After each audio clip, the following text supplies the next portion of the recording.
Probablemente hayas visto alguna película de espías como las de James Bond. Estas películas tuvieron su auge durante la Guerra Fría entre Estados Unidos y la Unión Soviética, porque esta no era una guerra con ataques militares directos, sino una a nivel espacial, ideológico, económico y de información. Por eso una de las formas de enfrentar al rival era a través de la tergiversación de la información.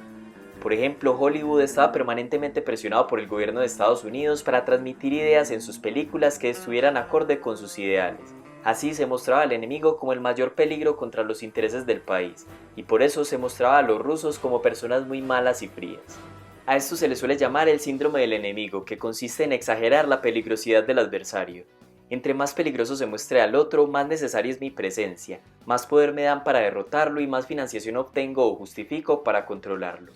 En otras palabras, el otro representa el mal y yo el bien. El enemigo tiene motivos perversos y yo tengo motivos nobles. Esto mismo parece estar pasando desde hace varios años con el término neoliberalismo, el cual está siendo presentado por algunos partidarios del socialismo como el adversario al que hay que vencer y como el culpable de muchos males que sufren en sus países. Estas personas venden sus ideas radicalizando al neoliberalismo, definiéndolo como un problema grave y presentándose ellos como la solución frente a este gran enemigo. El problema es que a pesar de ser un término usado en debates, artículos y medios de comunicación, en muchas ocasiones no definen qué es el neoliberalismo que mencionan, lo cual termina perjudicando al sano debate ideológico y de política económica, porque se terminan atribuyendo al liberalismo ideas y políticas que éste no apoya, llegando al punto de decir que un país como Argentina está como está por culpa del neoliberalismo. La patria vuelva a caer en manos del neoliberalismo. Queremos evitarle el dolor. En el mundo hay cierto debate sobre qué es el neoliberalismo y cuál es su origen. El primero que hizo referencia al término, aunque no de manera explícita, fue Ludwig von Mises, uno de los mayores representantes del liberalismo. Escribió en uno de sus libros sobre los nuevos liberales para referirse a los socialistas que se hacían pasar por liberales. Pero donde surgió el término neoliberalismo fue en una reunión en Francia en 1938, la cual acogió a representantes del liberalismo y otras corrientes, con el objetivo de encontrar una estrategia intermedia entre la intervención del Estado y el libre mercado. Se dice que quien acuñó el neoliberalismo fue el alemán Alexander Rostow, uno de los representantes de la socialdemocracia, sistema basado en la economía social de mercado, donde se apoya más la intervención del gobierno que en el liberalismo basado en el laissez-faire. Esto se alejaba de los principios que promovían Mises y Friedrich Hayek, quienes asistieron a dicha reunión en París, pero mostraron resistencia a este nuevo término denominado el neoliberalismo.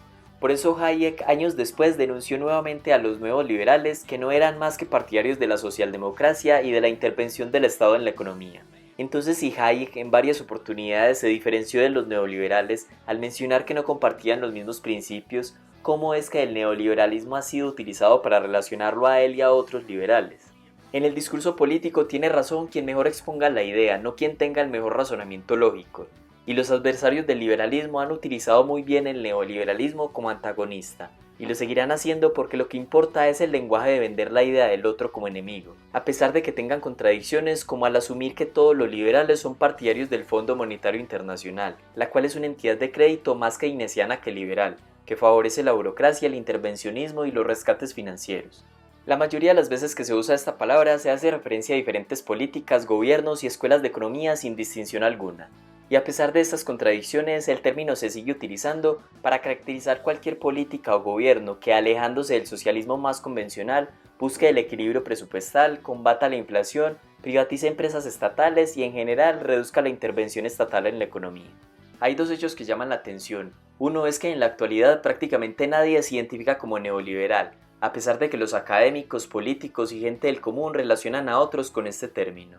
Y otro es que la tergiversación del liberalismo ha sido tal que incluso en Estados Unidos el término liberal terminó siendo usado por el Partido Demócrata, algo que no tiene sentido porque este es más partidario del progresismo social, más cercano a la izquierda, mientras que el Partido Republicano, que está a favor del liberalismo económico, representa a los conservadores.